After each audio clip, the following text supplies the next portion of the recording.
Good evening, everybody, and welcome to this evening's Cabinet meeting.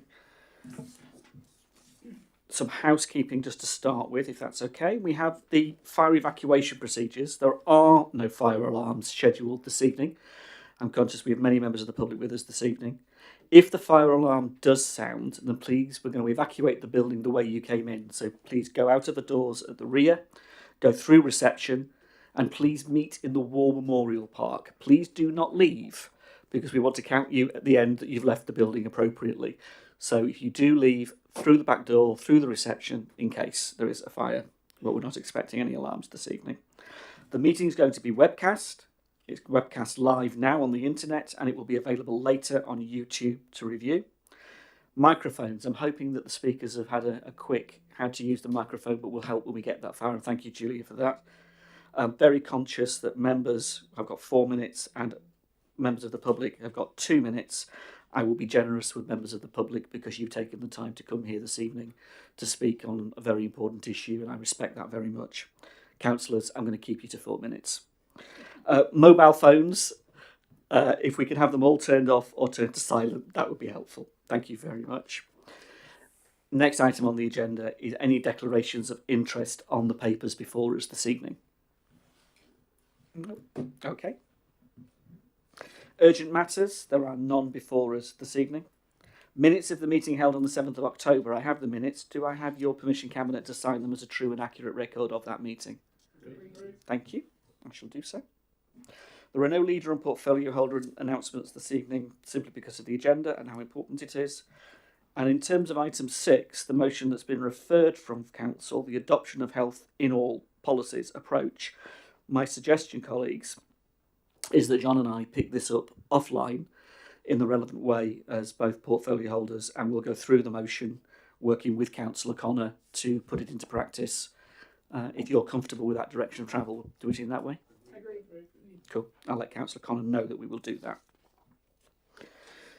Item 7 on the agenda is the local plan, and can I ask Councillor Kozneczka to introduce the paper? Thank you very much, Paul. So I suspect many of us are experiencing a very strong sense of déjà vu this evening, because we've been here before almost exactly 2 years ago when we decided to take our first draft local plan to public consultation. But a lot has changed since then. And as we all know, the most significant new development has been the change of government, with its clearly stated desire to build, baby, build. For us here in Basingstoke and Dean, that has meant a significant jump in the housing target that our next local plan needs to meet, from around 830 houses per annum under the old rules to around 1,150 houses each year now. And to save you having to do the maths, that works out at around 6,000 extra new houses over the life of the next local plan. This change has meant that we've had to go back a few stages with our local plan process, but we've done it. And the result is what you see before you this evening, all 1,650 odd pages of it. I'll be the first to admit that developing this draft local plan has been a real challenge. It's involved us making some very difficult decisions, and as a result, sites have been added that were kept out of previous iterations. I don't take any pleasure from that, but I'm here this evening because I genuinely believe that continuing with the plan is better than the alternative of either allowing rampant speculative development or having our planning powers taken away from us by the government. And that really is the choice. Don't let anyone else tell you otherwise. We either take this plan forward and make some decision ourselves, or we allow others to make those decisions for us.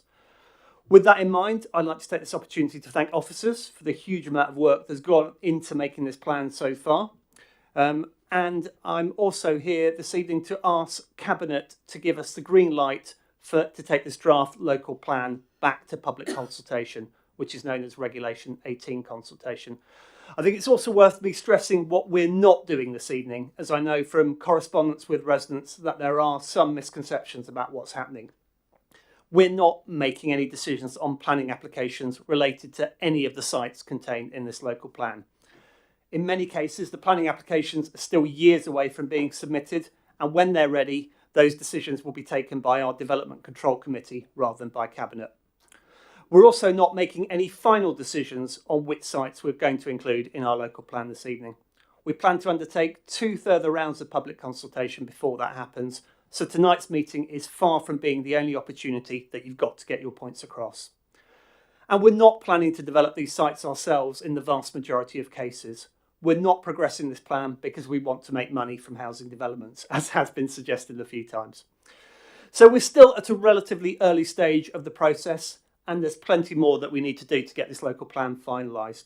And we need to move fast. The government has set all local planning authorities a deadline of December 2026, by which plans must be submitted for review by one of its inspectors.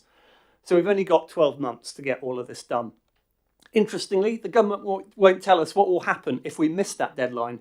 We've asked, they've refused to answer, but it's unlikely to be good news for us.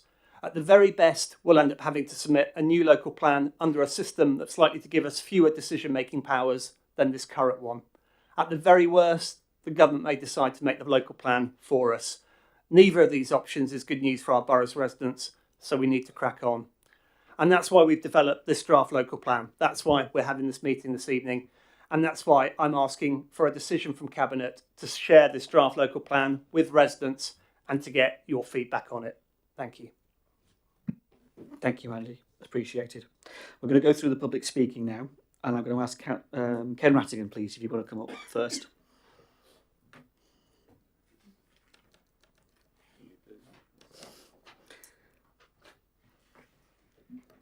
Hi, Ken. You know the script. You've done it many times.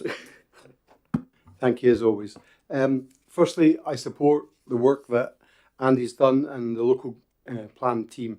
I think I realise that this is the best of the worst solutions. Getting the government to help us in this would be a disaster.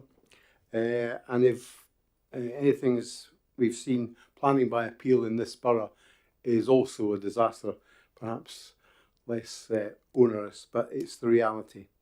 These papers, 1,600 pages of it, are a lot of draft. And the wind of change is coming, not just a draft. These papers put me in an unprecedented position, actually, because I find I support Sam Carr in his point about the numbers of houses in St Maryborn is too high. There are places you could decide to deliver better and more housing. Kingsclere didn't do the 50 that was previously allocated. Now it's down to 165 from 175 in the previous thing. That's wrong. We need to review that. Headley could take more numbers, especially if it protects somewhere like Ashford Hill, which is in the same parish, but it's taken its share of housing already. Burghclere, I know you don't have very many houses allocated there, but it's got a big school. And the reality is you're going to be in charge of teaching and schooling and education in the near future.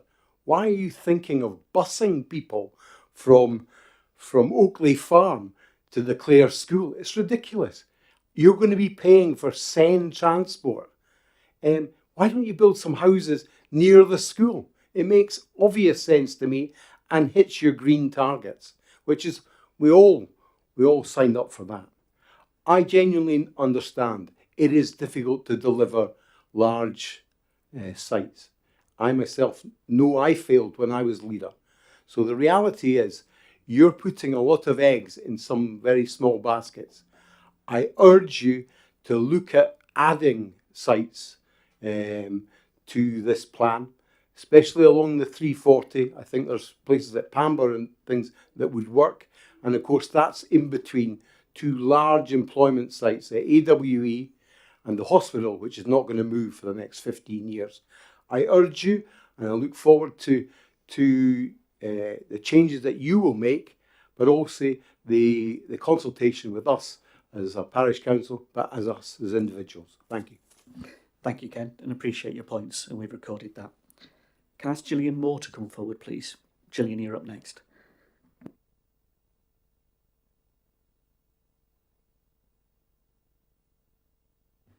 Good evening, I'm Gillian Moore and I live in Lichpit.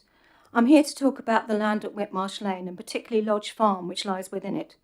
Firstly, I would like to say that I appreciate the council is in a difficult position and I know they've had to make decisions they do not want to make.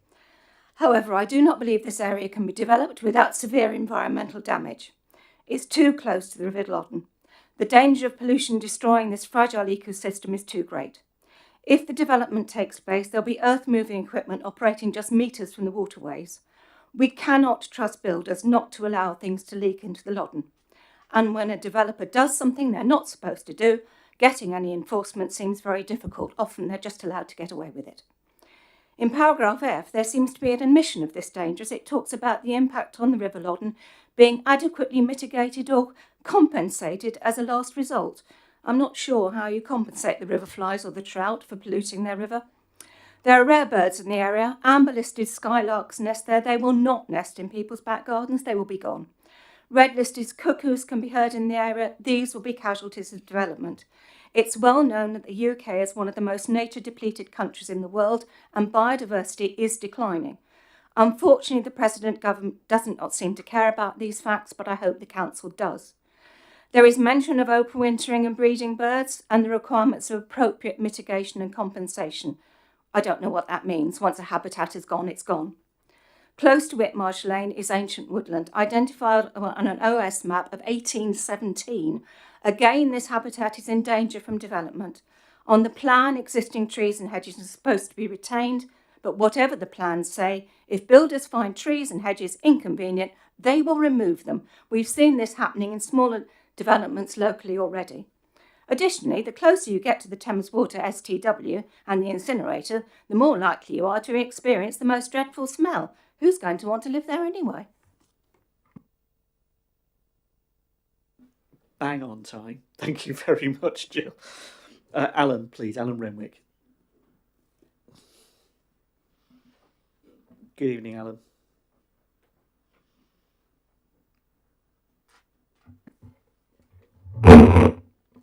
Thank you, Chairman. I'm Alan Rennick. I'm a resident in Old Basing. I'm here to talk about a new site. You've renamed two sites and combined it in one, land at Whitmarsh Lane. If you can imagine that I'm facing north, where the chairman sits is the incinerator. I'm at the edge of Old Basing and Pyatt's Hill.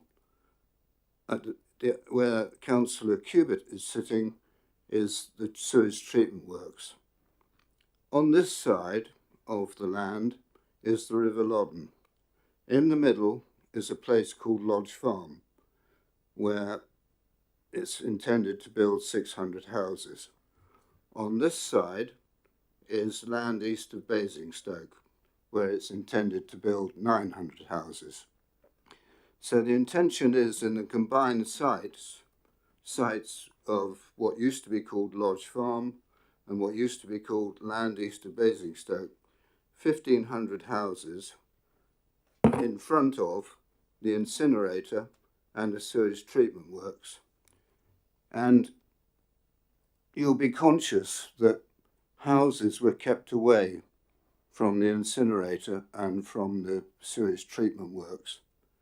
The proposal in the spatial strategy, if it's carried forward to the local plan, will mean that the houses are brought back very close to these two facilities.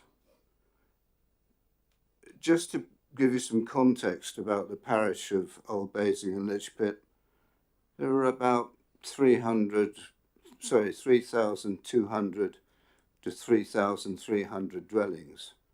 If you add most of 1,500, there'll be about 200 out of those in the Redlands area.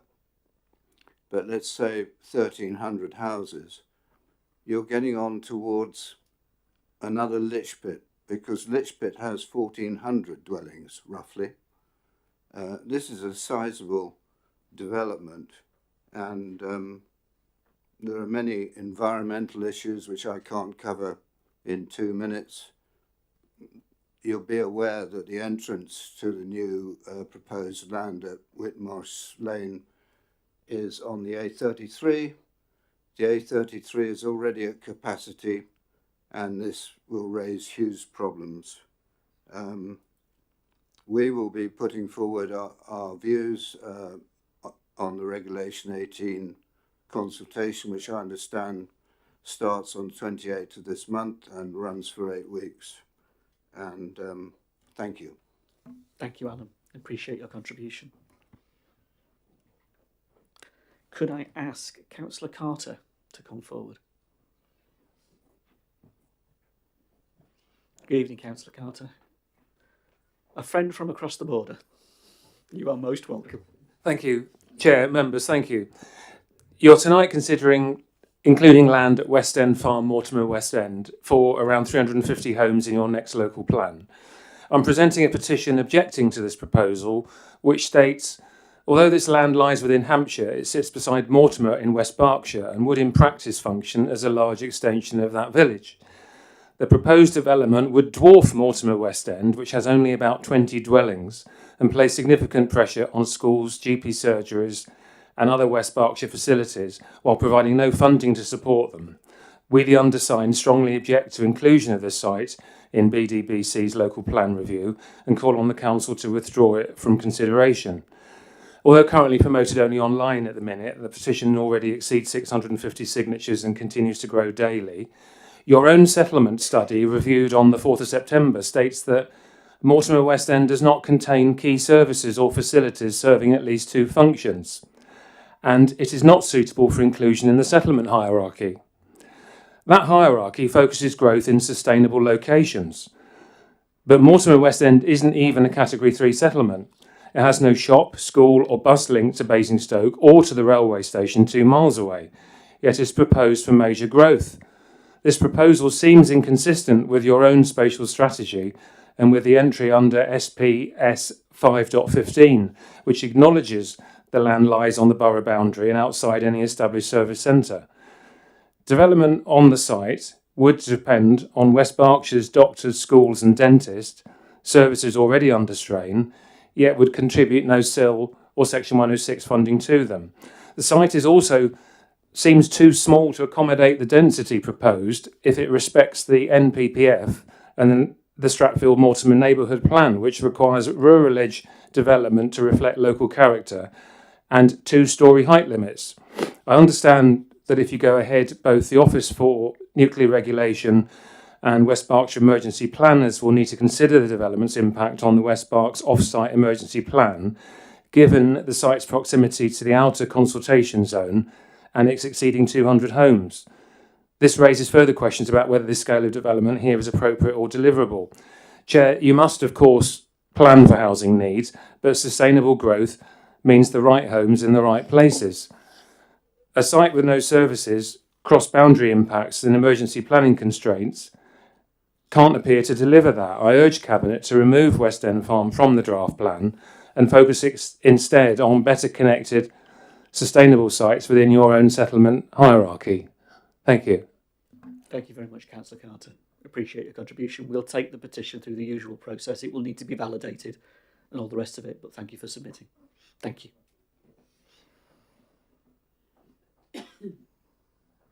Okay, I have Mr. McLean next, please, if you'd like to come up to the suite.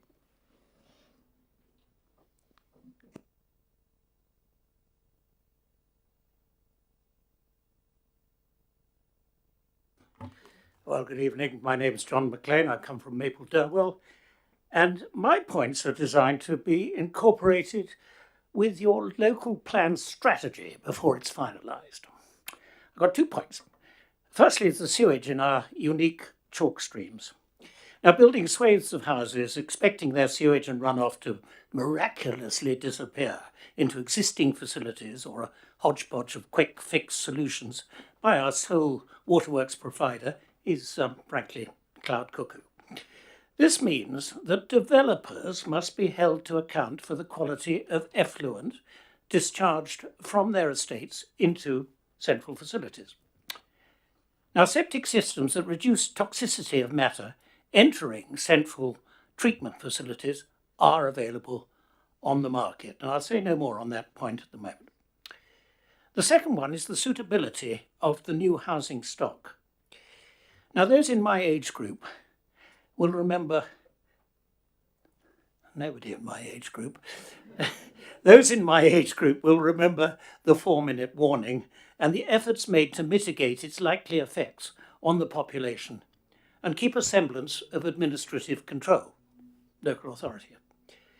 Then there was investment in home defence infrastructure across central government and local authorities, and your old council records will reveal these.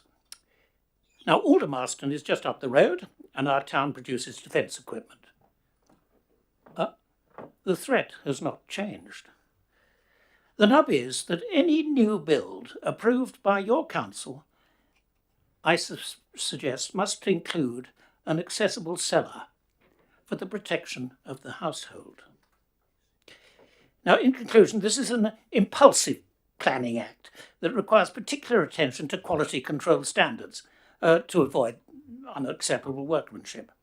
The two areas I have highlighted, which are the preservation of our natural environment by pre-washing sewage and the inclusion of resilience in the construction of the new builds, standards that reflect these could be anchored into the plan, and it's your opportunity to do that.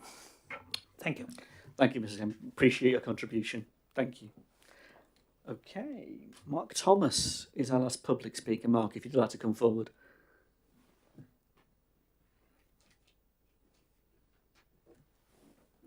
Good evening, Mark. It's good to see you.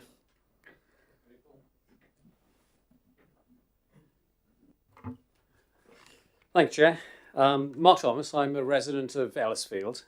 Principally, I'm here to talk about the inclusion of Upper Swallock in the new draft spatial strategy. I would like to say I do fully appreciate the dilemma you have with the constant movement of the goalposts at national level, imposing the extra targets, which obviously you have to meet. But I would question why you've now included Swallock at the expense of other sites, which I believe you've left out in the new version of the strategy. Not least because in the last version, there were well-defined reasons why you rejected Swallock. And they included not least the fact that it didn't meet the policy framework that the council had set at the time. There's also really a page full here I've got of reasons why it wasn't a suitable site. The topography of the land, for example, the undulated nature of the land, the impacts it would have on potential biodiversity, the fact it's adjacent or in fact abuts the Cliddesdon Conservation Area, various other reasons which I haven't really got the time to list today. So I would question what's changed. And I put it to you that nothing's really changed, but you've made a conscious decision to put it in, whereas it was out last time. Those of us who objected initially to the inclusion of, or potential inclusion of Swallock in the last version of the strategy, highlighted the complete lack of infrastructure. There's no real road network which could support it. Water would be a massive problem. The power network would be a huge investment to upgrade. I've worked in the industry most of my life. I can tell you it would be many, tens of thousands of pounds to even start it. So I do think you should reconsider this. I would go so far as to say that I think your local plan is unsound if you do include it. Thank you very much. Thank you, Mark. I appreciate your contribution.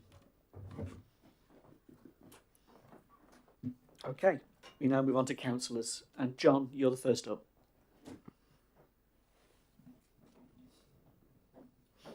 Good evening, Councillor Isaac. Good to see you.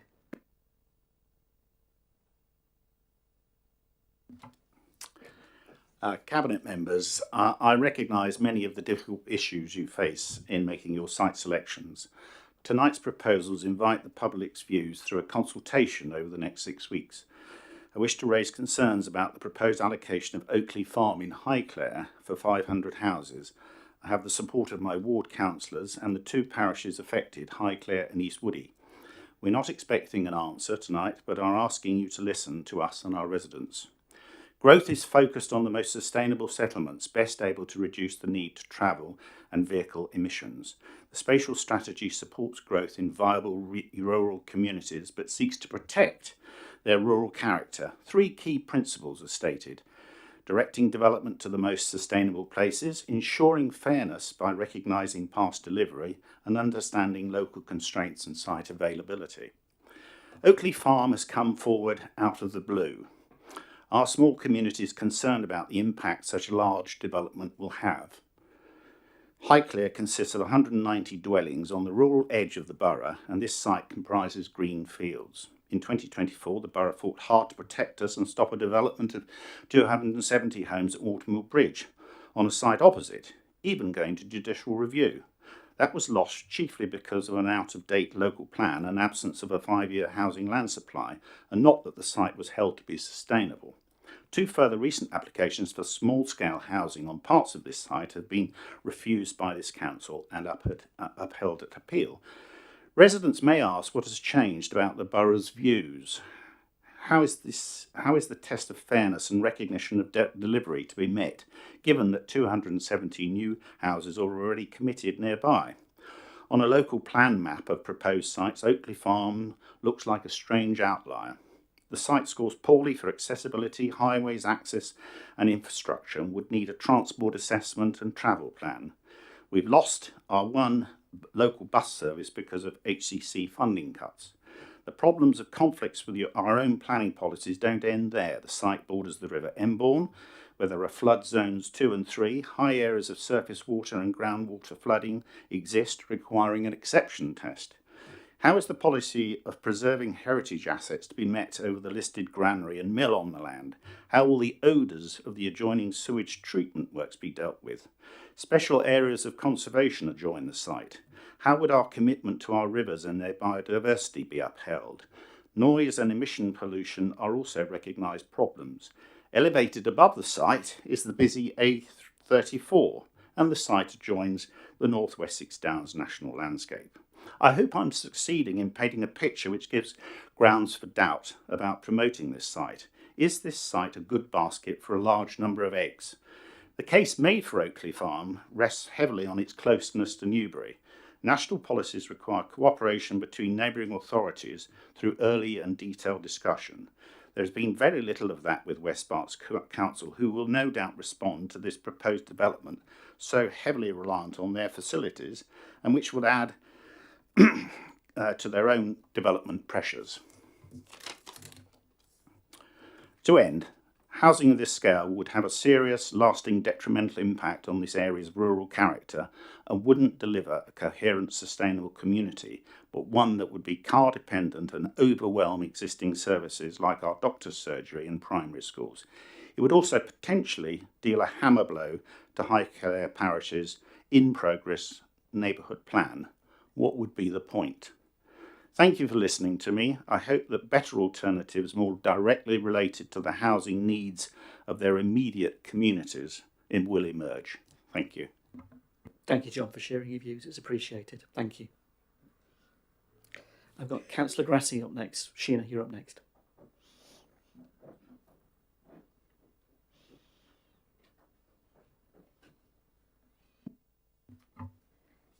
Good evening, everyone. I stand before you today to speak not only about the planning proposal, but about our moral duty, our duty to protect health, safety and quality of life for our community. Back in 1970, Maurice Chapman and his colleagues made a wise and thoughtful decision. They chose to site the sewage treatment works on White Marsh Lane in an isolated position. Their goal was simple: to minimise the impact on people's lives. At that time, the system was designed for a population of just 54,000, but since then the number has more than tripled. It has continued to grow at a tremendous rate. What was once a manageable facility is now struggling to cope, and the effects are being felt across the community. Nearby, we have an incinerator, a structure that dominates the landscape and more worryingly affects the very air that we breathe. The fine particulates released from the chimney can penetrate deep into our lungs and bloodstream. And who suffers the most?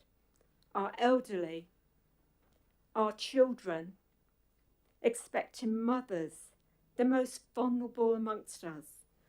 We can't just assume that prevailing winds will carry these particulates away. Wind direction change, and when they do, these pollutants drift over Old Basin, Chinham and beyond. Then there's the pungent odours from the sewage works, an issue that has only worsened in recent years. In May, there was a 25% increase of sludge tonnage, from 20,000 to 25,000 tonnage, which produces an increasingly greater pungent odour than normal. And during the long hot summer, the smell intensified and lingered, making life unbearable for nearby residents. Windows stayed shut. Simple pleasures, sitting outside enjoying the fresh air, became impossible. The official odour contour map is frankly laughable. The smells don't stop where the lines do. They spread, reaching Chinham and sometimes even far as Lichpit. And no, a few trees and fragrant shrubs will not solve this problem. They might look nice, but they do nothing to stop the odours or airborne pollution. Let us also remember the environmental impact. The River Loddon, a beautiful chalk stream and vital ecosystem, face increasing risks. Flooding, sewage runoff and construction waste could devastate this fragile environment. Once damaged, it may never recover. So I ask you, should we really allow further development at Whitmarsh Lane, knowing all this? The answer should be no. There is an overwhelming, compelling evidence that this development is unsafe, unsustainable, and deeply irresponsible. We cannot, in good conscience, expose more families to pollution, odour and health risks.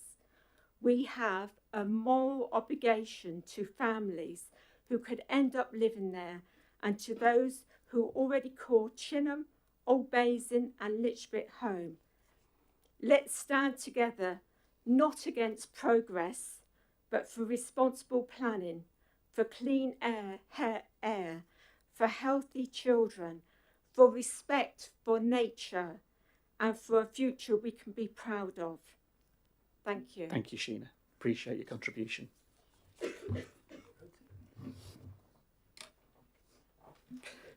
Brilliant. Next up is Andy McCormick. Councillor McCormick, you're next up.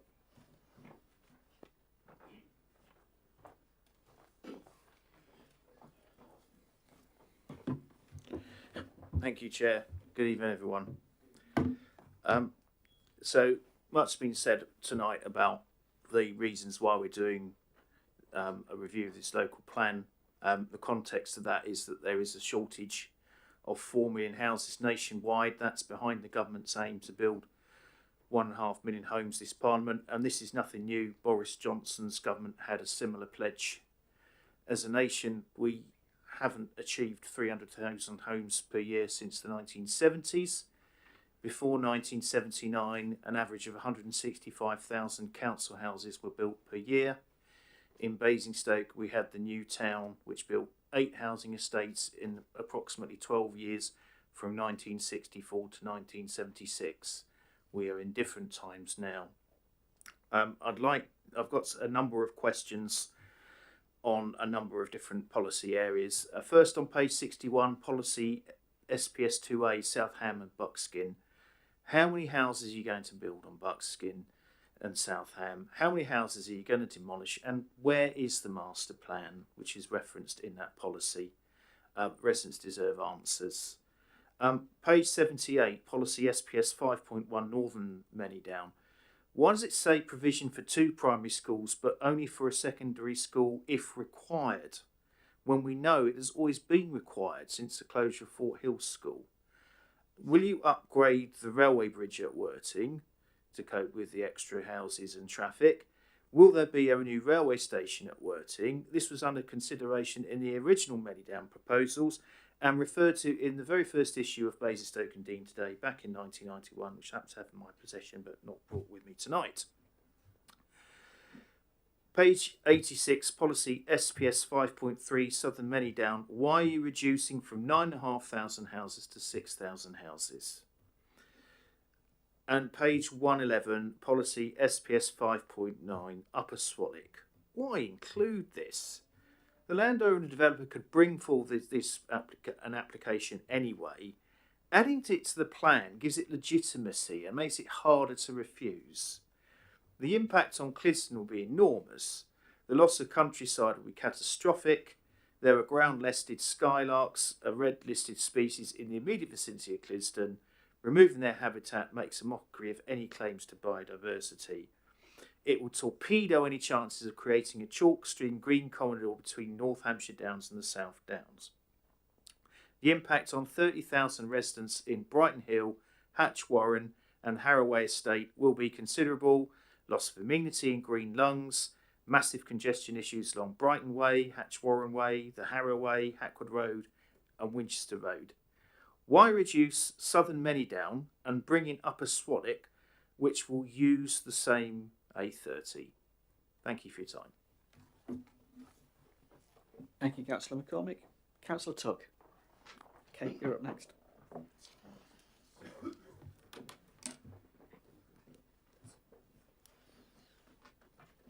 Okay, Kate? Yeah. Thank you, Chair. I don't intend to repeat excellent comments already made this evening by residents and Councillor Grassi. I've seen the difficulty in terms of the work of the Cabinet member and officers in preparing this latest rendition of the local plan. The imposed numbers are shocking, courtesy of the standard method and government whims. Our growth in the 60s and ever since has set us on a ratchet system that continuously imposes exponential growth. This, despite clear evidence, our water resources are incapable of keeping up. Over-abstracted rivers and aquifers and sewage spills in every direction indicate a system that is not and cannot work. It is a bad plan.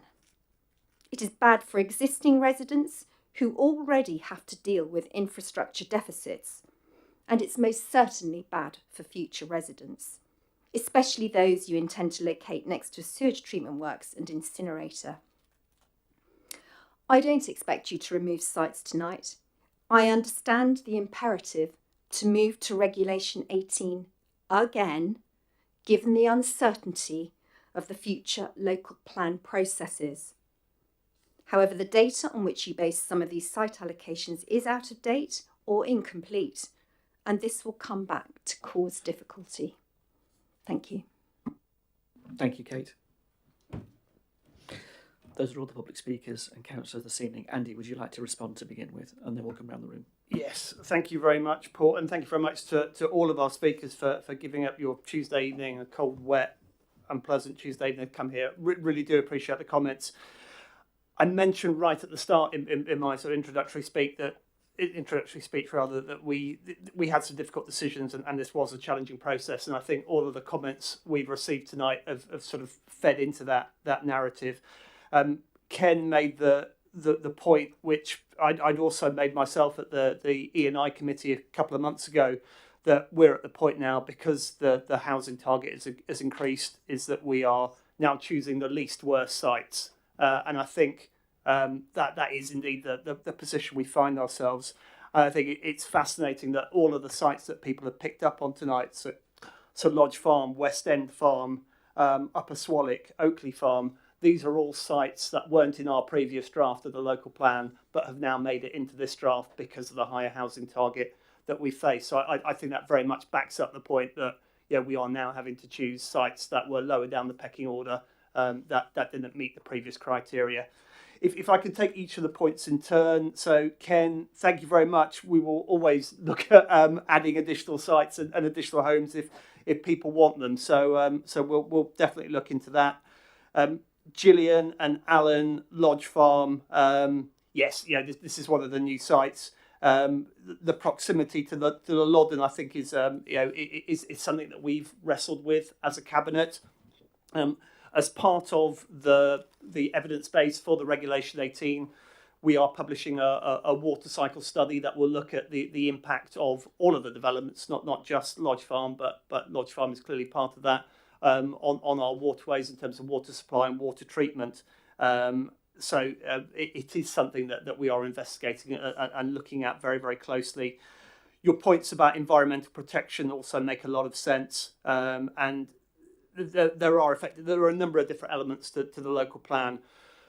With this Regulation 18 consultation, we're very much focused on the site selection, on the various locations. But you might recall that when we did the last Regulation 18 consultation, we also looked at a number of policies that went around that. And there was a big focus from us, and that focus remains on making sure that we set tough, ambitious environmental standards, both in terms of things like the thermal efficiency of the properties, but also in terms of their impact on the surrounding natural environment. And I can assure you that our commitment won't waver on that, and we will be as ambitious as the National Planning Policy Framework allows us. Councillor Carter, thank you for the petition, which obviously we will look at. I can assure you that we are working with your colleagues, the officers in West Berkshire, and will continue to do so. Mr. McLean, the point about sewage is absolutely right. I mean, you mentioned developers need to be held to account. The water companies need to be held to account, and the Environment Agency needs to absolutely step up and make sure that they are held to account. And that will also be clear in the water cycle study that we produced, just what is needed on that front. Your comments about accessible cellars was an interesting one. It's the first time I've heard that, but we will go away and think about it. We are setting a number of standards in terms of the livability of new properties, to making sure that residents can actually make the most of them, to make sure, for example, that properties above a certain height have lifts and are genuinely accessible to people with pushchairs, for example, to make sure that windows can be open and you can get a through draft through properties. So that's very much already part of our thinking. So we can look at the cellar proposition and see whether that's something we can incorporate into a future draft. Mark, Upper Swallock, what's changed was your question. I think I've alluded to that a little bit earlier on. It's essentially we've had to add 6,000 extra homes to our local plan, and therefore we are putting in sites that previously didn't make the cut. We've had to lower the bar because there are more houses that we need to include, and it's sadly that simple. Moving to the councillor comments, so John, thank you for your views on Oakley Farm. You asked us to listen. We are listening, and we will continue to listen. And this very much is what the Regulation 18 consultation is all about. It's about getting resident and councillor feedback to make sure that we're responding as best we can to the challenge we've been set by government. I would correct you, though, we are in discussions with West Berkshire. Our officer team has been working closely with them and will continue to do so over the coming months as required. Sheena, I was very struck by the wording that you used about the moral duty for a quality of life. I have to say, when I first became aware of the government's new housing target, and I think particularly after having conversations with Cabinet and with officers, when I first really got to, I guess, appreciate what impact that would have on our borough and on our residents, I did have a moment where I questioned whether we should continue on with the plan. And whether I should continue as portfolio holder as well, actually, if I'm being completely frank with you, because of that moral duty. The reason I've continued and the reason why I've pushed for the plan to continue is I genuinely believe it is better that we bring forward this plan and have some control over what happens next, rather than leave it to developers or the government to make those decisions for us. So I absolutely take your point about the moral duty, and I can assure you it's something that does prey on my mind, and I will do absolutely all I can to preserve that quality of life within the constraints that we've been set and within the housing target that we need to meet.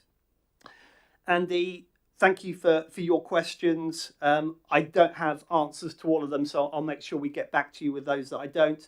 In terms of Buckskin and South Ham, as you know, there is currently no master plan. That is something that S&G are working on and consulting with residents.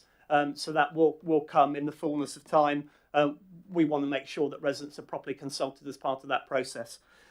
In terms of the reduction in Southern Manydown, that I'm looking at officers as I say this. My understanding is that is down to a lower housing density at Southern Manydown, because we've been advised by our planning experts that, that the initial proposals were perhaps too ambitious in terms of density. So that's why that's come down. Your question about Upper Swallock, why has that been included? It's only been included, Andy, because the Labour government has increased the housing target. It is that simple. It wasn't in the previous plan. The housing target has increased and Upper Swallock has come into play. And that's the reality of it. And Kate, your point about water resources not keeping up, I think, as you said, it was a point that was raised by several of the residents. And again, it's something that Cabinet has thought long and hard about. And I know as the sort of the administration's official champion on green issues and water quality, you've been involved in a lot of these discussions, so you know our thinking around this. Yes, it is an absolute a major concern for us, both in terms of wastewater treatment and wastewater supply, and clean water supply. The water cycle study is an ambitious piece of work that we've commissioned, some of which will be published as part of Regulation 18. I say some of which because it's an ongoing piece of work that the final draft won't be published until Regulation 19. But we've completely started from scratch with that. We were conscious that a number of issues were raised with the previous draft of the water cycle study. So we've commissioned a new set of consultants to come up with a document completely from scratch, which will be tough. It will demonstrate much more curiosity than the previous draft, and hopefully answer a lot of the questions that your residents and residents across the borough have around water supply and wastewater treatment. And I think that covers everything off. But if I've missed out anything, I'll be happy to speak to people after this meeting. Thank you, Andy. Gavin. Yes, thank you, Chair. We've been here before with this Reg 18, as Andy mentioned. Back then, we had a government who wanted to build 300,000 homes a year. We now have a new government that wants to build 1.5 million homes over 5 years. It doesn't take anyone who's completed Key Stage 2 in maths to work out that's the same number. So quite why we've seen an increase in target makes no sense. A 35% increase to deliver the same number that this government that the last government wanted. It's clearly someone's changed a formula on a spreadsheet in the absence of a policy to work from. I think it's also important to remember the local plan system is flawed. The push for more and more sites seems rather pointless. We already have 7,000 planning consents out there that aren't being built. We have a further 3,000 sites identified in the previous local plan that haven't yet come forward for development. So it's not councils. We often get blamed for being the NIMBYs, for being the difficult ones, for being the problem, the block in the system. It's totally untrue, because we've clearly identified sites, made them available, but they haven't come forward. And yet the new planning and infrastructure bill, working its way through Parliament, does nothing to address the true cause, which is developers. In fact, it's going to do the opposite. From my reading of it, it appears that we're going to lose more power, more control, and that will be handed to developers. The message to government is quite clear. If you want to deliver good homes in good places and good communities, you need to give the power to us, the council, the local community, and not to developers. But after that, get off my soapbox, I do appreciate the work of the officers and Andy in getting us to this point. We do have to work within the over-restrictive straitjacket of the government processes with the local plan. The alternative, as has been set out already, is that you don't have a local plan, and then it is complete developer control. Whilst there's some sites in there tonight that are very difficult, there are sites that are not in there tonight, and the only way to protect those sites is to have a local plan. So this local plan clearly does adhere to those processes. It's got us this far. I don't like where we've got to, but we had to get here to go to the next stage, which is to go out to public consultation. I would suggest to the public, do not try and reduce the number. Paul and I have sent several letters, and I can't say that any of the responses have been very encouraging, some quite rude in my view. We are stuck with the number. But we are keen to hear residents' views on the sites that are in here and also sites that aren't in here, because it will be the weight of public opinion that may influence what the local plan looks like eventually. I do feel sorry for those with the larger sites because we can't get rid of the number. So most of those will be stuck with. So I don't like what we've got, but I appreciate the alternative is nothing, and that would be an application of our duty to not have a local plan and go with the process and continue with it. So I will be supporting tonight that we go to Reg 18. It's a genuine consultation. We want to hear your views, we want to hear your alternatives, so we can make sure we can do the best we can within the appalling process that we have to work within. Thank you, Gavin. I've got a couple of other speakers, but I'm going to say something first. I want to thank Andy and the officers for having worked so hard on the plan, not just this one, but the previous plan. I mean, you have been at this for nearly well over 2 years, and it has been intense, to say the least, and I do not underestimate the challenge that it has been. I don't underestimate how hard it's been for us there on this table. I think each of us, the amount of angst we've had, sat in meeting after meeting, talking about water, sewage, roads, sites, the pressure that the governments have put on us has been huge. We're all ward councillors, we all care about our communities, and we all want the best for them.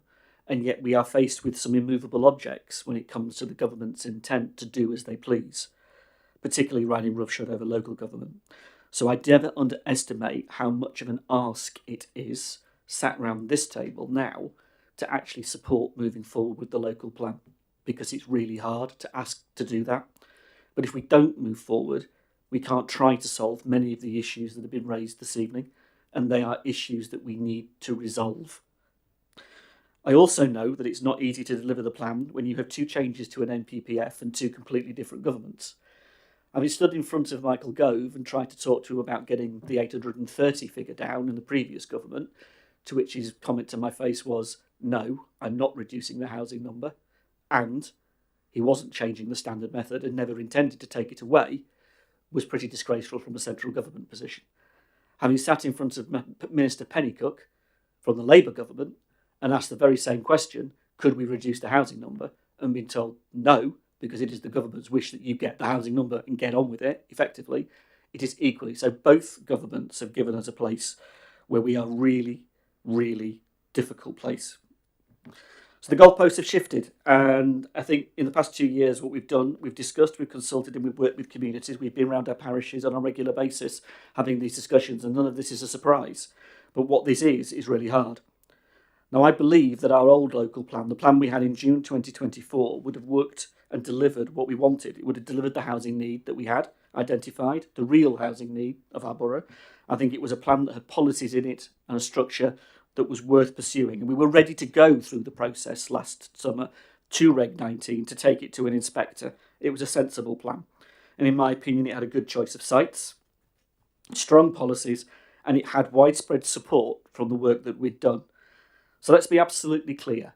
The only reason we are sat here tonight, where you have all sat here and asked us to take over 3,500 houses now, with all the comments you've made this evening, 3,500 houses out of the current proposals, is because of the Labour government. Let's make that absolutely clear. The Labour government has chosen to increase the housing target to 1.5 million. So it's difficult to hear Labour councillors come here and talk about sites like Upper Swallow, where the only reason we've had to suggest it in this plan is because of their government's housing numbers. We didn't allocate Upper Swallow in the last plan.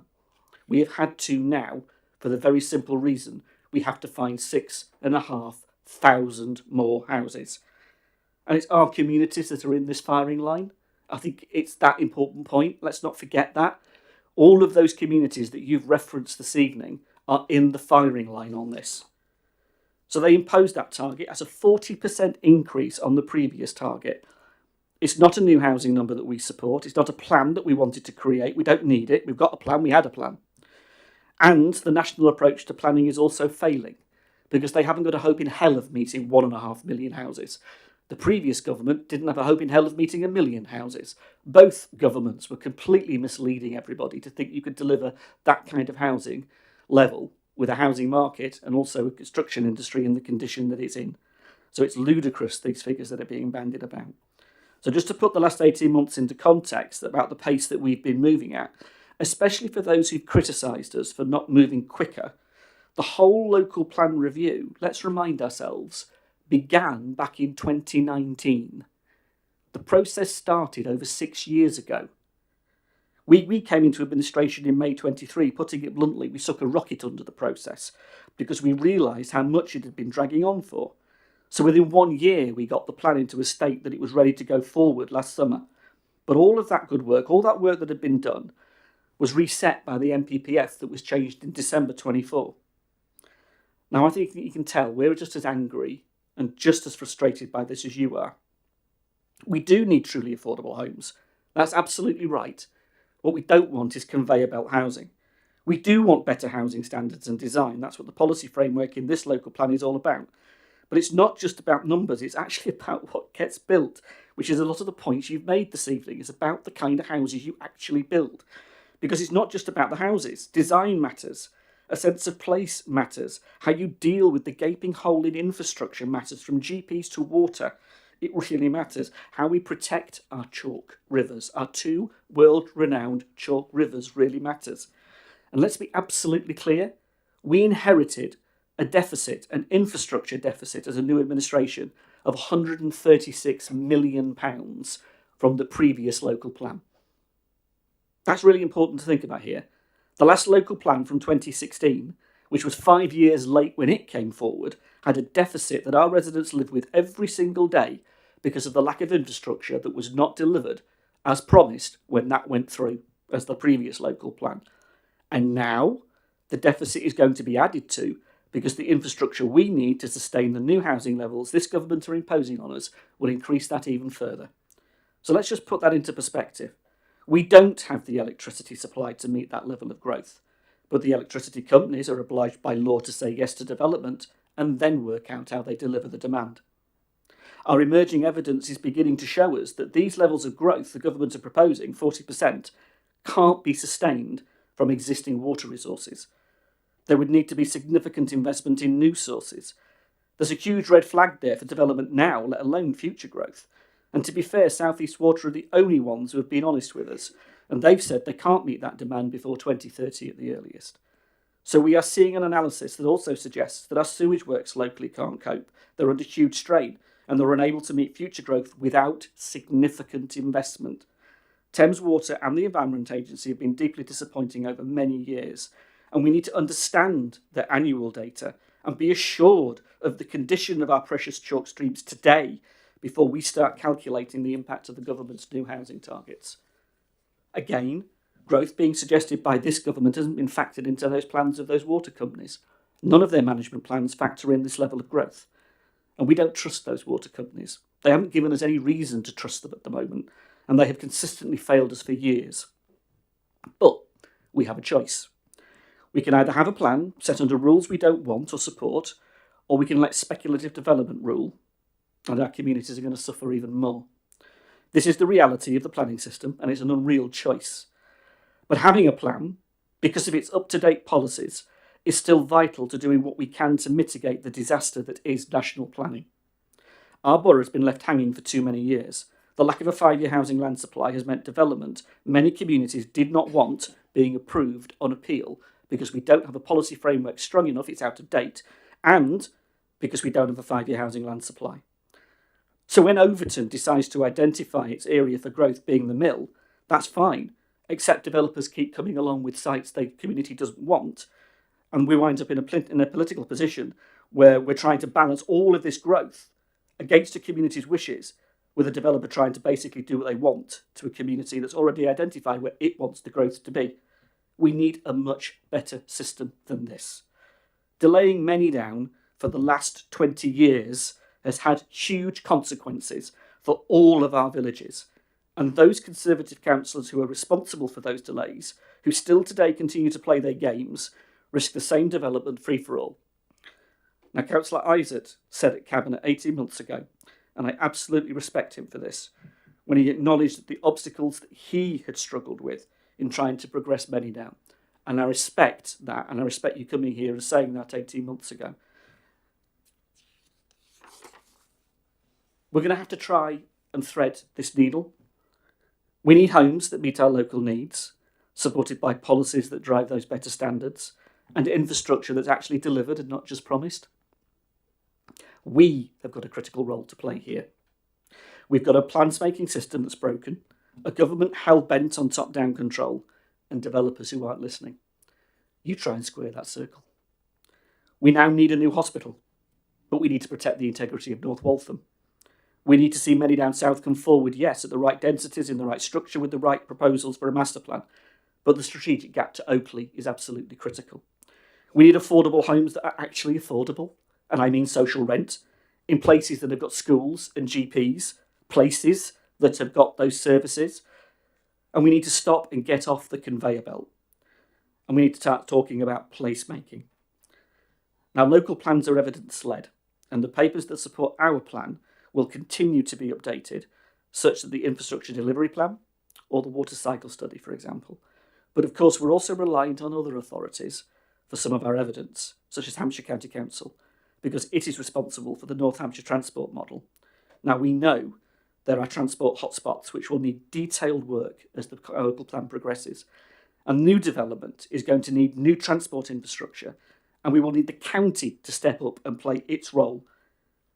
And we need up-to-date data analysis and modelling that best informs our plan. We can't rely on data that is simply 6 years old. The task before us is huge, and no one should be under any illusions of this government's intentions. Please do not fool yourselves. They will do to us what they choose to do to us with the long screwdriver, because it is their desire to build 1.5 million homes. It is their target. They're driving councils to deliver these plans, so they've got to own the consequences of that, especially if they don't deliver the infrastructure that goes with it. So I see this as the government's local plan. It's not ours. We had ours last year. We have had to respond to that government instruction. We know we need a local plan because the threat of speculative development is too great.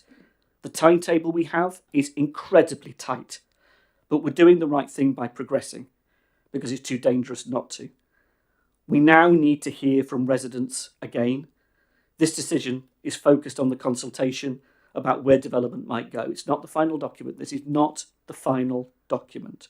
We still have a lot of work to do, including further consultation next year, before we will be ready to go near Reg 19. This is a huge undertaking for any council, let alone one that's been instructed as the government have chosen to with the level of growth it's now expecting. But thank you for your contributions, and we take them very seriously. And we will work with you, because if we don't do this together, we really will damage our borough. We have to do this together, intelligently, and working collectively in the best interests of all of our residents. Thank you, Leader, and good evening, and thank you to the public and to visiting councillors as well.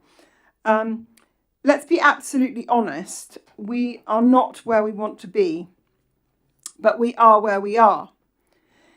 And that reality has been forced upon us by a Labour government elected on promises it cannot possibly deliver. This government has set itself a grand target, 1.5 million new homes during this Parliament. Lofty words. But here in Basingstoke and Deane, that ambition comes at a heavy price, a demand that we build 21,000 homes by 2042. Let me be clear, I have total confidence in our leader, Paul Harvey, and in the outstanding work of Councillor Andy Konecki. They are both outstanding, intelligent, hard-working public servants who are across every detail of their brief. But even the best of teams cannot achieve the impossible without the tools and the funding to do it. And that is exactly the problem. Because whilst Labour talks about housing numbers, it says very little about the infrastructure that must come with them. We are being asked to deliver growth on a scale we have never seen before, yet without the schools, the roads, the surgeries, the water supply, or the hospital capacity that any responsible government would provide first. Many of you make reference to this this evening. Under the National Planning Policy Framework, this local plan update must be evidence-based. But the evidence is already clear. We are operating with an infrastructure deficit so large it borders on reckless. Our hospital was built in 1974 for around 100,000 people. Today, our population stands at 187,500, nearly double and growing every year. Since 1974, the UK population has grown by 23%. In Basingstoke, we've grown by over 80%, 80. And what has been done to match that growth? Nothing meaningful. Before Labour came to power, we had a local plan. As the leader said, it wasn't perfect, but it was settled. Now, this new government has ripped it up and ordered us back to square one. And instead of the 15,000 homes, we're now being forced to plan for 21,000, which represents a 40% increase, dictated by Whitehall with no promise of investment to match. Our county is bankrupt. Our country is bankrupt. And yet Labour wants us to build as if money were no object, as if bricks and mortar could replace proper planning, infrastructure and services. We can't meet the needs of our existing population. We don't have the water. We can't cope with the sewage system we already have. Our NHS is stretched to breaking point, and even if developers build surgeries, the Integrated Care Board doesn't have the money to recruit the doctors or nurses to staff them. We don't have enough dentists, and we don't have the capacity to fix any of this under the current financial straitjacket. So I say this clearly to the Labour government. If you want these houses, get your chequebook out. Show us the money for our water infrastructure. Show us your money for our hospital and our roads. And show us that you understand the meaning of local consent and sustainable growth, not empty targets set from Westminster. We were promised £20 million by a water provider to make the last local plan sound. That money never came, and it was a broken promise, and we will not allow that to happen again. And as the leader rightly says, there is still much evidence to gather. This is not the final plan, it is a draft, and tonight's decision must be reviewed once every piece of key evidence is on the table. So yes, with a heavy heart, I will support this draft Regulation 18 local plan going out to consultation. But let me be crystal clear, this is not a blank cheque for Labour's housing agenda. This is a call to arms for the people of Basingstoke and Deane, because ultimately this fight is not about politics, it's about fairness, and it's about whether communities like ours are treated as partners or as dumping grounds for national housing targets. So to our residents, I say this, and to those that are here, thank you. But please spread the word. Now is the time to speak up, and now is the time to stand up, engage in this consultation, make your voices impossible to ignore. This is your borough, your town, your community, and your future. And together we will make damn sure that Basingstoke and Deane is not forgotten and never taken for granted by national government. Thank you. Thank you, Annalie.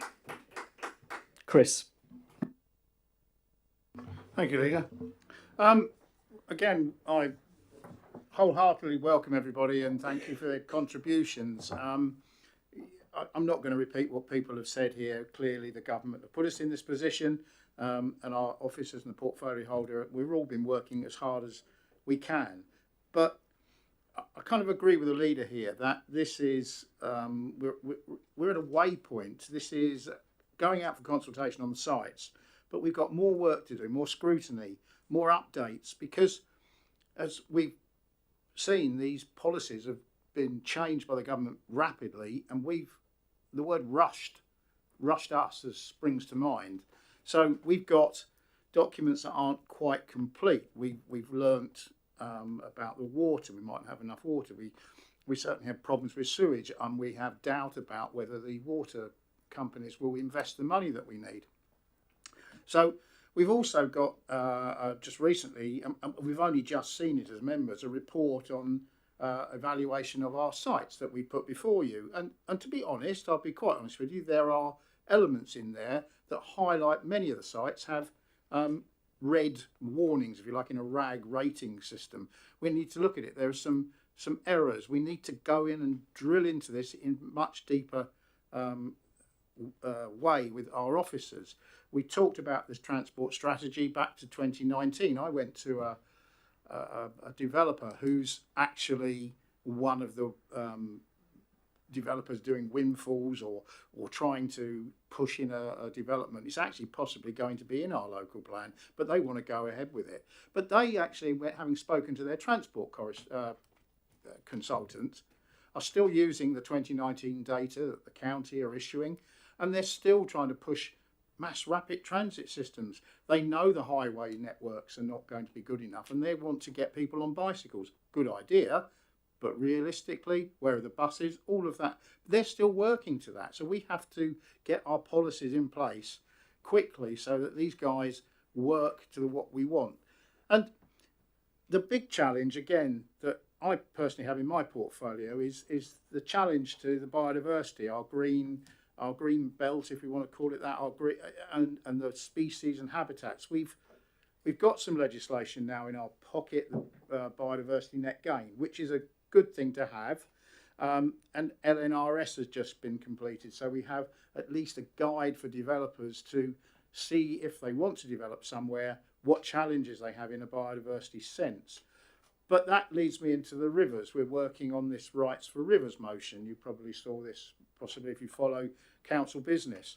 And some of our reports and impact and documents we've issued to the E&I committee, for instance, we had in key principles for our whole local plan, we've said we must bring in policies to enable our environmental assets to be protected and enhanced.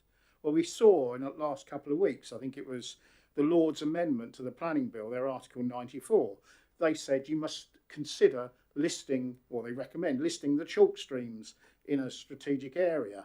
But also, they use key words that say you should list rivers, for instance, as of strategic importance. And again, we've been discussing this, and councillors have said, without the River Loddon, it must be strategic. Without the River Loddon, you wouldn't have Basingstoke, because you wouldn't have anywhere to put the sewage, which is unfortunately true. So again, I agree, we can't delay with the portfolio holder. I've seen errors in our transport strategy that are even in this document that don't list the A33 corridor as being requiring specific modelling. We were told it does, it's not in the document. We're being rushed. So I'm quite conscious we need to go through this with a fine-tooth comb, and we want you, please, again, I stress that, to take part in a consultation. This is all for Basingstoke, our environment, our actually place we want to live and thrive. So thank you. Thank you, Chris.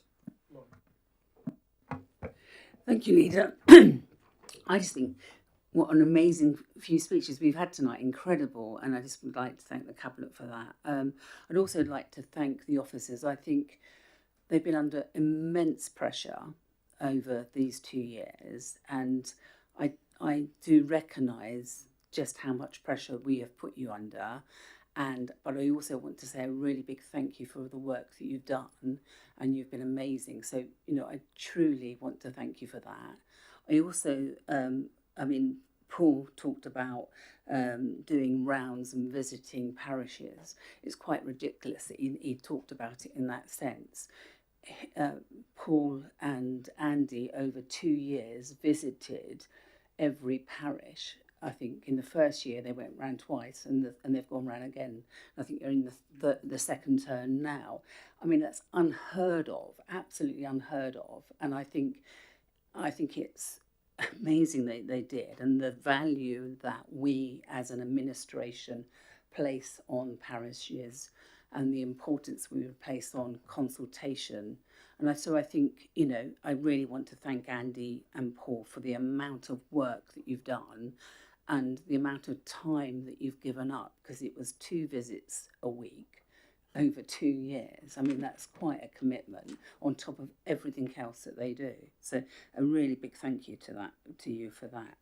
I also want to recognise, Andy, you talk about the responsibility that this is placed on you, you know, and that has not been easy, and I do recognise that, and it can't be easy, and even in your in relation to your own ward, in relation to Swallock, and how difficult that must be. So, you know, I recognise the difficulty that you have faced and in taking the lead on this portfolio. So thank you.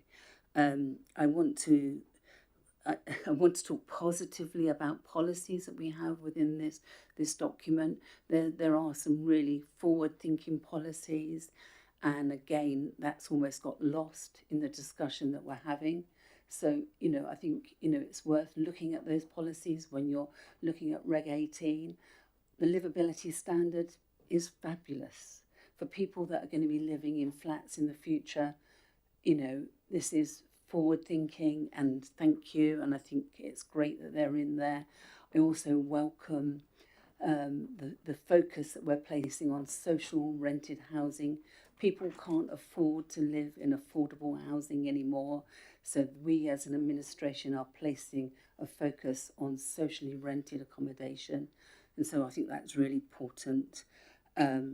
And I welcome the change to the regeneration policy and the improvements that we've made in that direction. So, you know, I think there's lots of concern that's been raised here tonight. I don't need to rehash that. That's been said, but there's also some real positives. But I just want to say thank you. So thank you, everybody. Thank you, Laura. Kerry. I'm going to keep this very brief. Again, I want to recognise the hard work of the officers to progress the plan with the difficulties of multiple NPPF changes, increases in housing numbers, and having a strict deadline imposed on them. Not to discount also the politics that often gets in the way and slows down the plan process. I want to say thank you to Andy. This is the second Reg 18 you've got, and I think the duty you've taken on to do that is really impressive, and I also understand how difficult it is, so thanks. Finally, to sum up, I am content to vote for the recommendations for the plan to move forward to public consultation, with the understanding that this isn't the final version of the plan, and we all have our chance to fight for changes and suggest improvements. So, thanks. Thank you, Kerry. John. The devil in the deep blue sea is the expression that comes to my mind as I've watched from a community perspective as this draft plan has come together. I've seen the hard work done by officers and the absolute commitment, particularly of Councillor Konieczko. I'm in awe actually of the commitment and the quality of the work, Andy, that you've done, and I feel that the best way for me to recognise that is to support the plan going forward to Regulation 18 this evening, both to thank you and to the officers whose work has got us to this stage. It's the devil in the deep blue sea, and unfortunately we've had to choose. Thank you, John, and thank you, everybody. And well said. We haven't debated this lightly. We haven't made these decisions to put before you what we're putting before you lightly, and we have a recommendation on page 10 of our papers.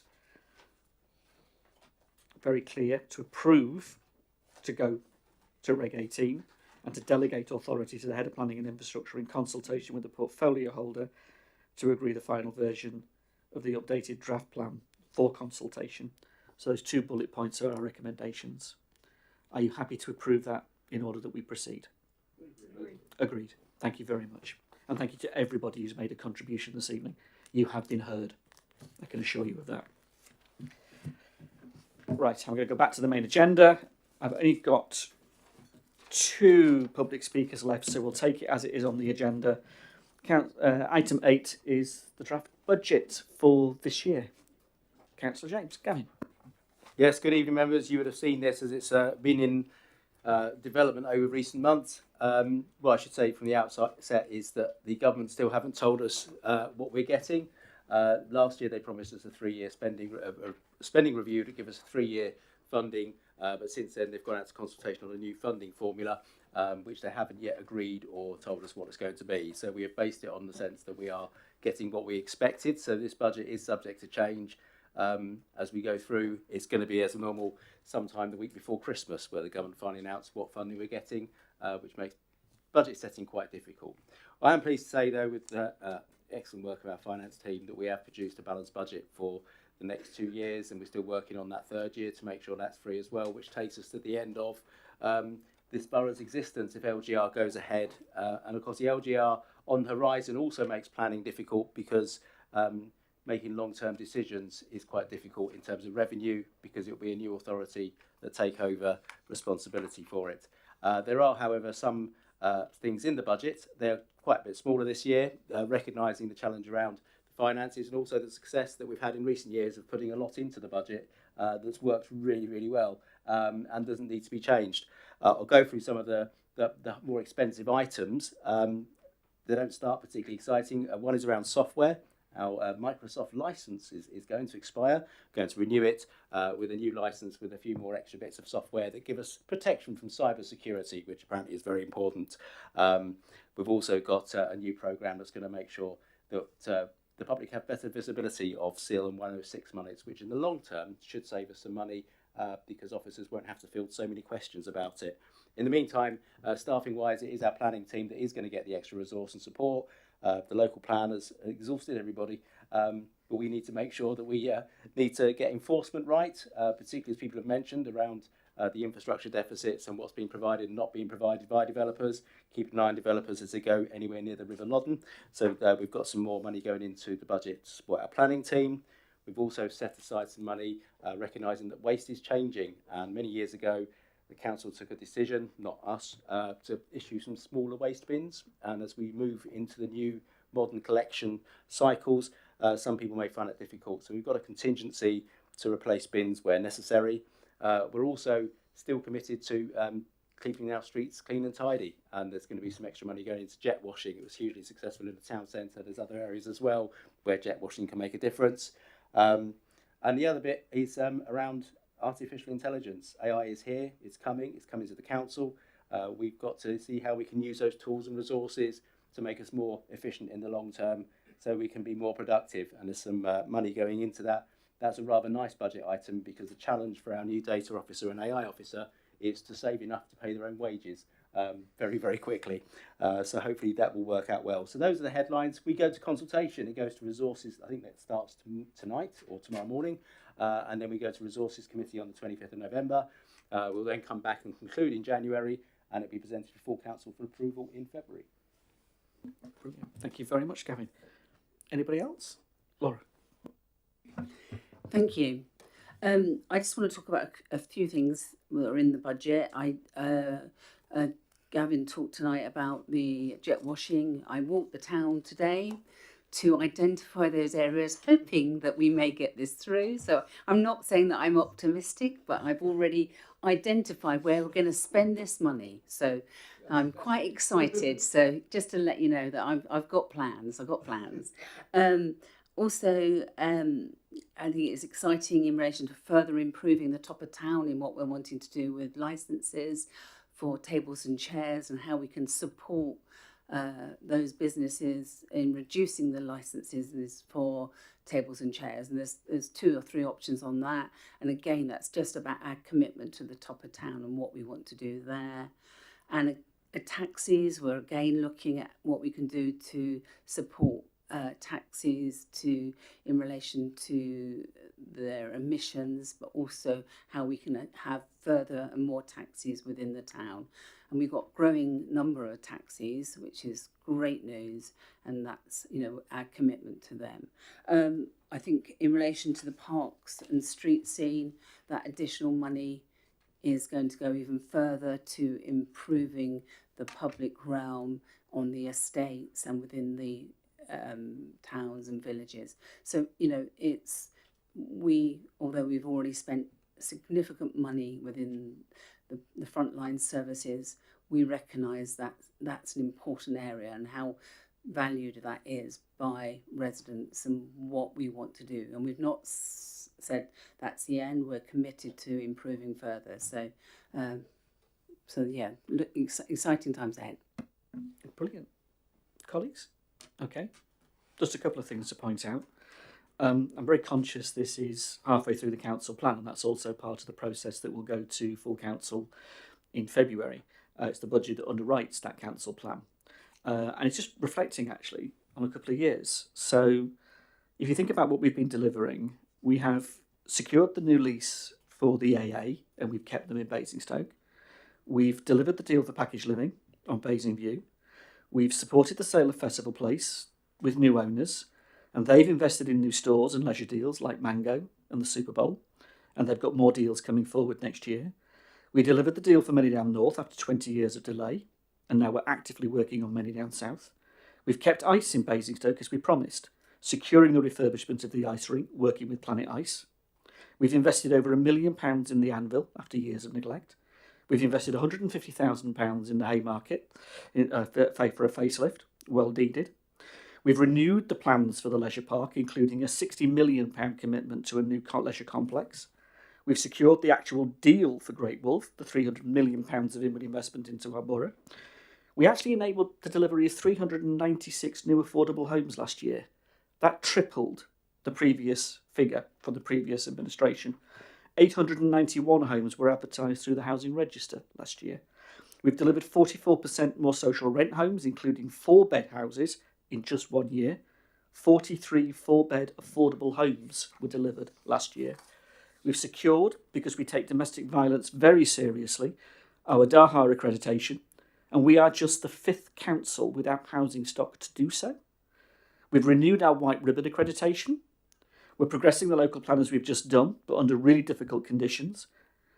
We're protecting our rivers, as has already been highlighted, with our policy and the legal rights. We're developing our plans to renew East Rock Park. We've invested over £1 million in frontline services, as Laura refers to.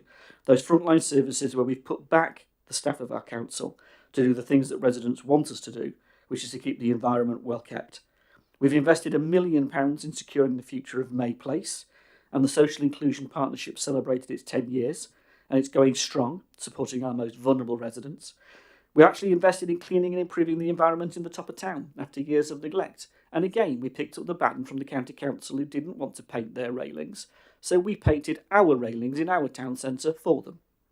We rolled out a programme of support for electric black taxis. I think it's 26 is the figure I think that's been delivered so far, if I remember the performance papers. We've invested £150,000 in shop grants to our top of town, securing there. Yeah, absolutely.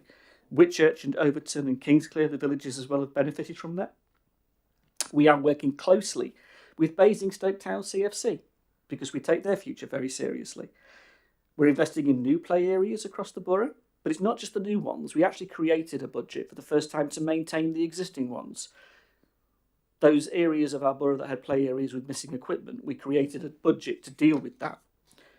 We've seen over 100,000 people attend top of town events in the last year.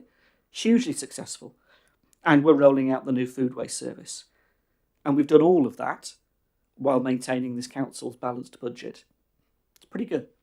But there's a lot more to do. We never rested on laurels. We don't take it for granted. And you will see that the council plan has an awful lot more to it that we intend to deliver over the next few years. So I do really support the budget and what you're proposing, and it will be good to take it out to consultation and see what people think. Okay, colleagues? We have the recommendation in front of us to go out for consultation on the budget. Do you agree? Agreed. Thank you very much. The next item on the agenda is our community buildings policy, and John, if you'd like to introduce it. Thank you. Thank you. I should start by extending thanks to the officers whose work has brought the policy together.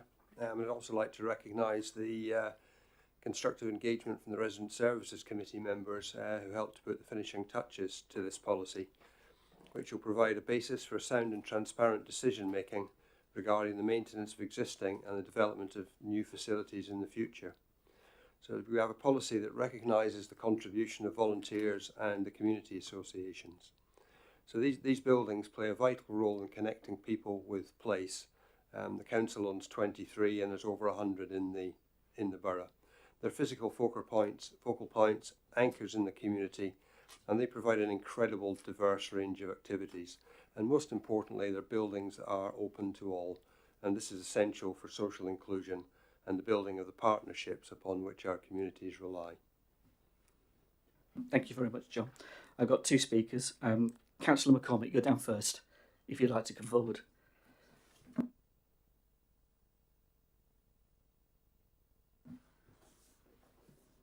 Hello again, Andy. You've got the floor.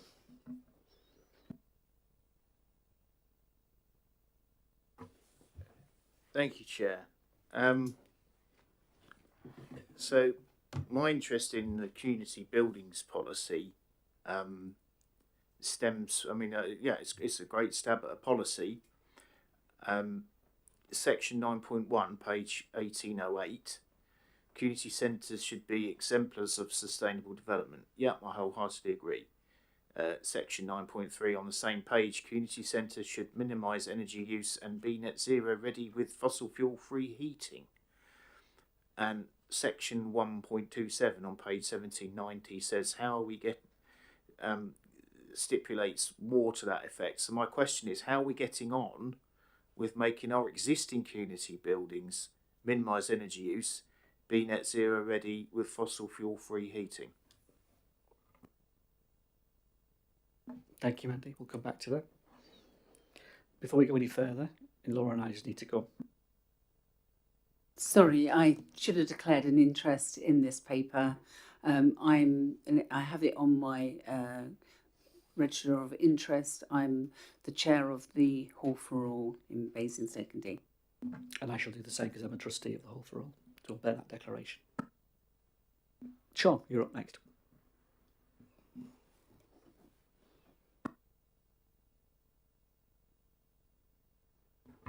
Thank you, Leader. Community buildings are the heartbeat of our neighbourhoods. They provide safe spaces, essential services and opportunities for people of all ages to come together. And in my ward of Kempshott and Buckskin, and also South Ham, where major regeneration is proposed, it is vital that these facilities are delivered at the very start of development, not years down the line.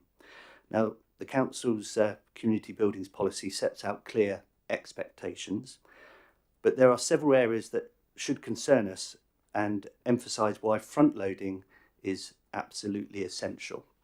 So first, the policy allows developers to offer financial contributions instead of delivering buildings on site. While contributions sound really helpful, they often fail to cover actual construction and fit out costs, and they introduce unnecessary delay and uncertainty. Second, the policy requires needs assessments and audits of existing provision, and these are important, but they can take months or longer, and they must not be used as justification for postponing community facilities until late in the development process. Third, although the policy strongly encourages early delivery, it does not formally require it. It does not formally require community buildings to be provided in phase 1. And without firm commitments, we do risk developers pushing these vital spaces to the very end of their schemes. And fourth, the emphasis on co-location of services, while is sensible in many contexts, could lead to fewer overall facilities or the loss of localised hubs that are essential to large estates like Buckskin and South Ham. Centralisation must not come at the expense of accessibility. So taken together, these elements underline why front-loading is not just desirable, it is essential. And without early delivery of community buildings, new residents, could be left without the very services and social spaces required to build cohesive, thriving neighbourhoods. Existing facilities and surrounding areas will also struggle to cope with additional demand. So in conclusion, could Cabinet please take on board these concerns, and given the importance of delivering community infrastructure from day one or in phase one, can Cabinet confirm as equal partners in the proposed regeneration of Buckskin and South Ham whether the portfolio holder for major projects and regeneration or communities will engage with S&G Housing Association to ensure that community facility provision is front-loaded and delivered in the early stages of any regeneration across these estates? Thank you very much. John, if you'd like to come back. Yeah, so Andy's points around the environmental performance of existing buildings, I don't have that data to hand, but I'll be happy to put something together and supply that to you at a later date, because you're absolutely right that we need to look after the existing estate as well as consider how we move forward. Sean's point about starter development and having early delivery in any programme is well made and understood. I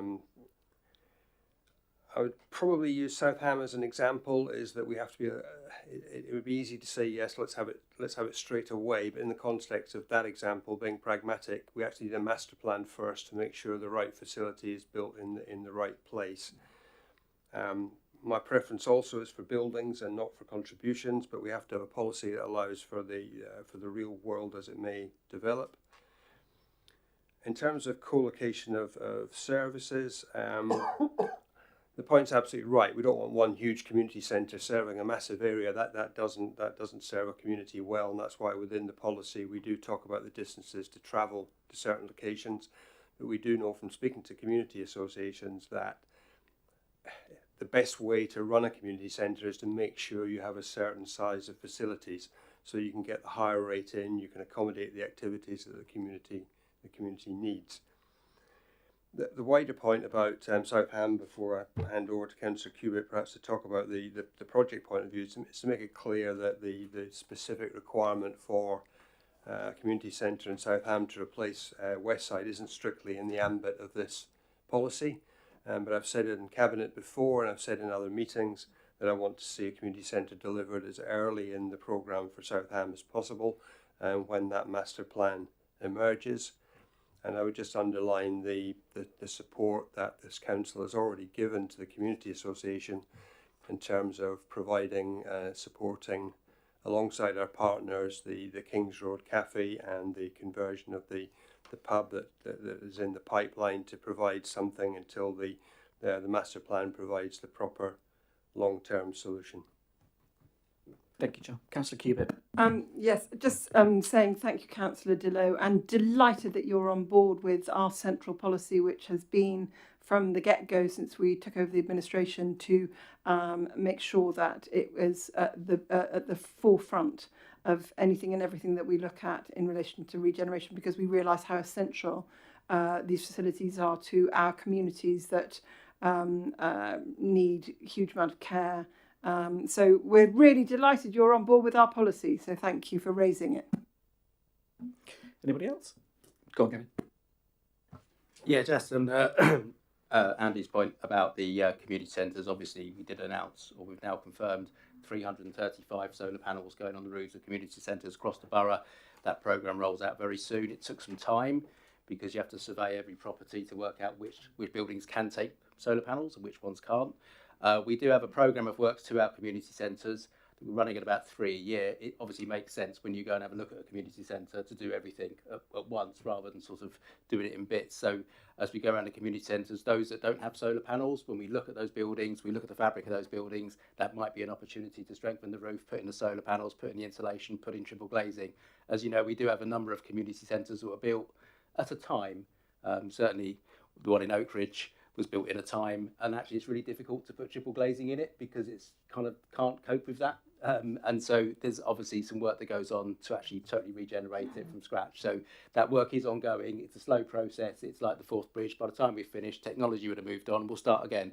But it's absolutely key to us as an authority to make sure it doesn't help council down net zero, but it councils the borough's net zero, and it really helps community centres do more for the communities without the cost of electric. So that work will carry on, and if we could get it going faster, we could, but it takes time to do all the surveys, and sometimes involves closing a centre for some time to do that work, and obviously we can't close them all at once. So it's a rolling programme. Anybody else? Brilliant. Just a couple of points to make, I think. I get where Sean's coming from, and it's kind of like the story of Oakridge, because the community centre was delivered in that first phase, and it made the whole regeneration work, and that's the critical point. I think where we've slipped up historically, and this is lessons that we've learnt, was where, for example, on Hounston Fields, regrettably, the planning application that went through under the old local plan didn't provide what you've just said. So that community has now been built out. And the last thought is the community centre, and that's wrong. And we know that. And that's disappointing. So the idea of making sure that we have a policy in our local plan that puts infrastructure first becomes important. So that's one of the key policies. There is an overlap between planning policy and this policy. So the idea that a developer would have to provide an infrastructure plan at the point of outline application in order that you have confidence and we have confidence in what they're proposing is actually a really good policy of what we're proposing in the Reg 18, to take us back to that debate earlier. So this all links up, it all links up. The other point is Section 106s that are index linked.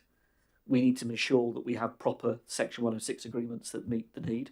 And I'm conscious of Section 106 agreements that were agreed historically, and I'm going back a decade now, whereby they didn't have that index link. And so the construction costs now don't meet what's required.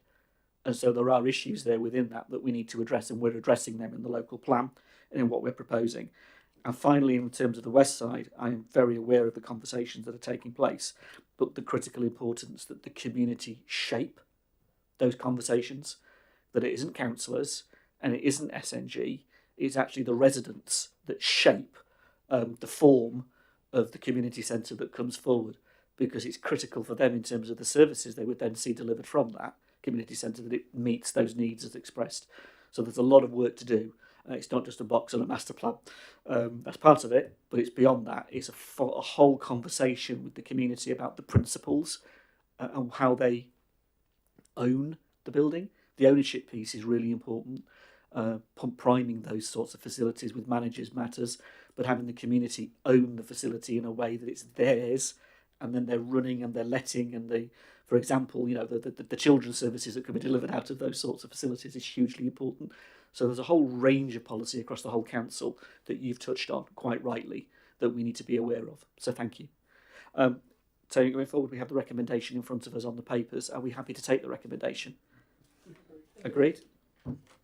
Thank you, colleagues. There are no other papers this evening. Thank you very much.